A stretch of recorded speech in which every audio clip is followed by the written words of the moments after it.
a really important day for the Microsoft Flight Simulator 2020 because we now have the Antonov AN225 released for it. And I'm talking proper Antonov AN225. Look at the 6 engines we've got down there. And of course, on the plane itself, look at the Soviet turquoise style cockpit here, which looks absolutely pristine, and my computer is starting to struggle. Look at this ginormous plane. Yes, the biggest plane on this planet has now been released. It was made by Microsoft and Builds, and we all know and love Builds for their incredible planes. They've worked together before on the A310. That incorporation with Microsoft they released for free, and it was an amazing add-on. You can buy this plane now on the Microsoft Flight Simulator store for $20. All of that money goes to the Ukraine funds, a really good cause. You know, I'm pretty sure we all know about how the Antonov AN225 was destroyed last year in the Ukraine-Russian war. As you can see here, it was burned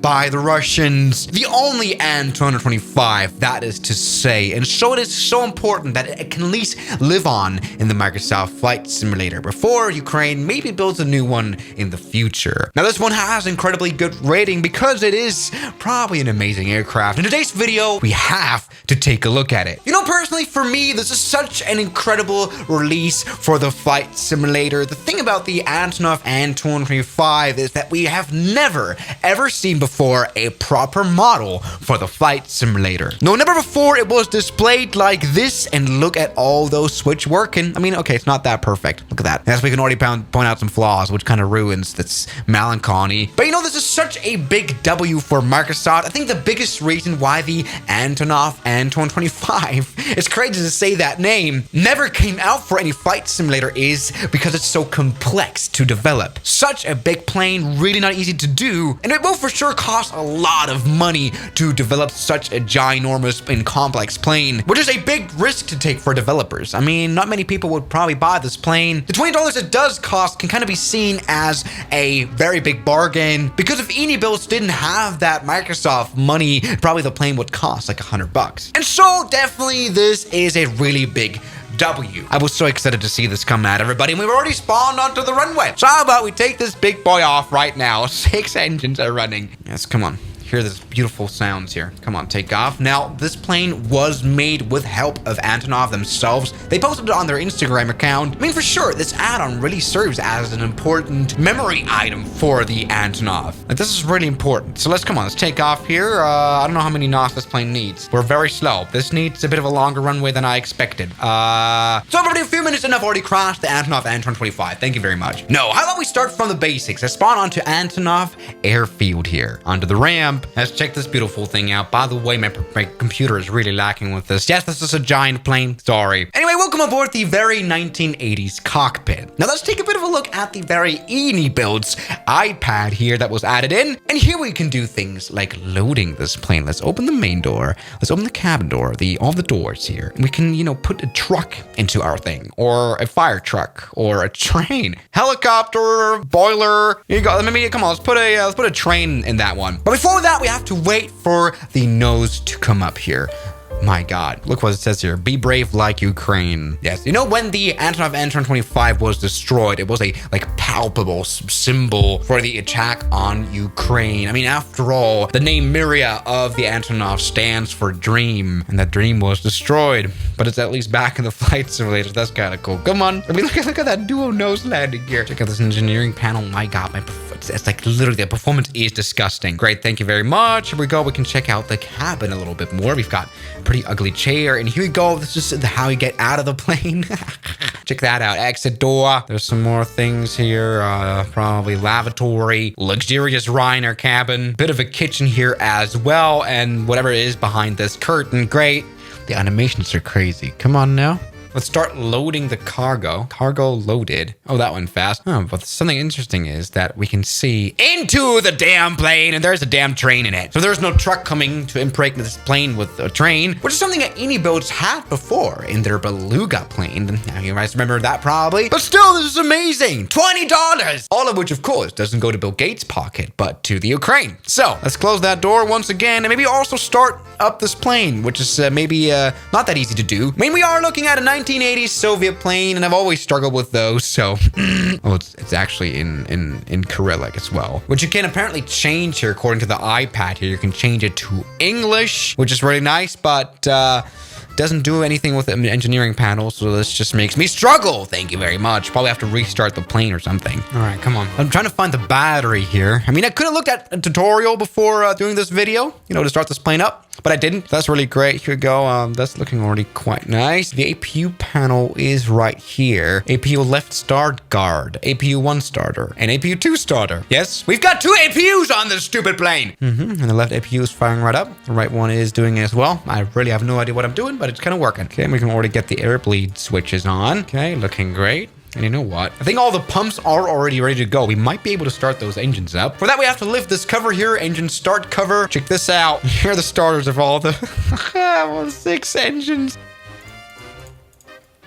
There we go. Fuel valves. I guess we have to turn those on. What the hell am I doing? Oh, actually, you know what? They're actually starting to... Oh, they're turning... Oh, they're turning on. We've got RPMs. Everybody, I've turned on the Antonov. Yeah, this takes a bit of fiddling around. This is definitely no Airbus or Boeing. That's for sure. You guys might just remember how I struggled to start up the Tupolev Tu-154, a similarly built plane. Look at that. We've done all the procedures that we need. Let's just go ahead and taxi. All right, check this out. We're already moving. We're already moving here. All the lights are working. See if the dual nose landing gear is working as well.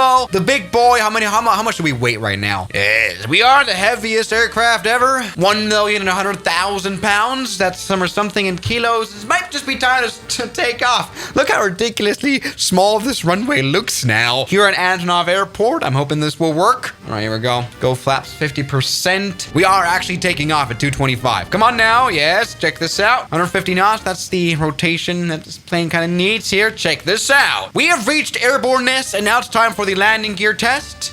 Oh yeah, that comes up beautifully. It looks like a tank.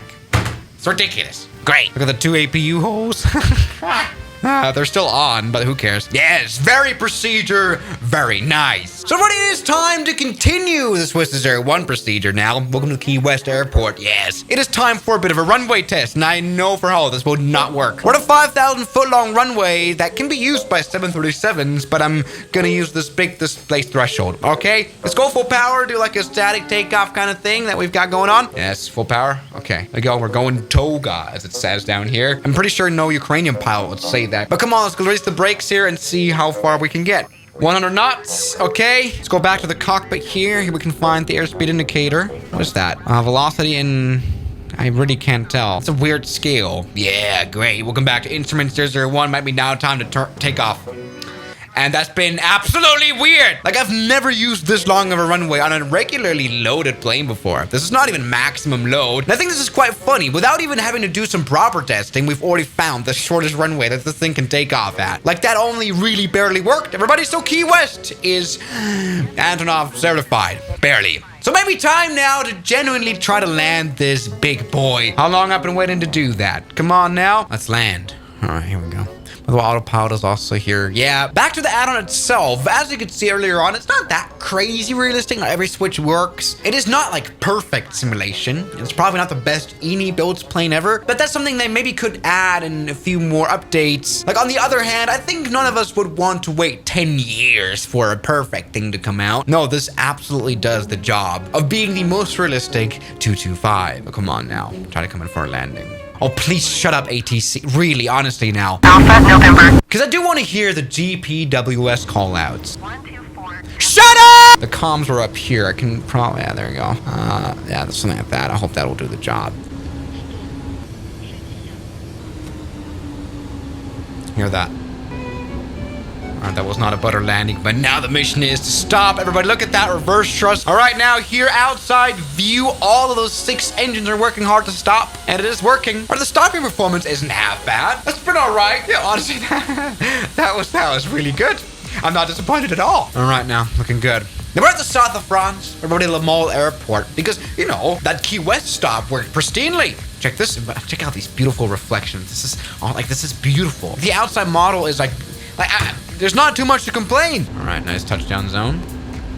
All right, that wasn't easy. That was a bit hard. I'm sorry, but everybody's time to stop now. Reverse thrust is out. Yes, and this will actually kind of work, won't it? Look at this. The Antonov, it seriously does not disappoint. Yes. What a dream. Even though I definitely didn't do the plane very fair with that landing. That was a hard one. But that's something probably this plane will definitely be able to cope with. So everybody, thank you so much for watching this little review, first look, bit of an emotionally charged video. I mean, look at the engines overhanging the grass. It's big. But I'm so excited now to finally have this plane and fly it around the world in my live streams. This is definitely a recommended buy. I mean, the money even goes to a good cause, so that's great. So yeah. That's all I can say. Thank you guys so much for watching today's video, and I'll see you guys tomorrow. As always, good night. Well, thank you so much to all the people who give me lots of monies, like Mariana, Ragings, Junk in the Trunk, Mike, John O'Brien, Derek, Matt, Sleepy Boy, Kelly Chaos, Ryland Williams, New York, Shadow, Ignuana, and Moritz Bohausen.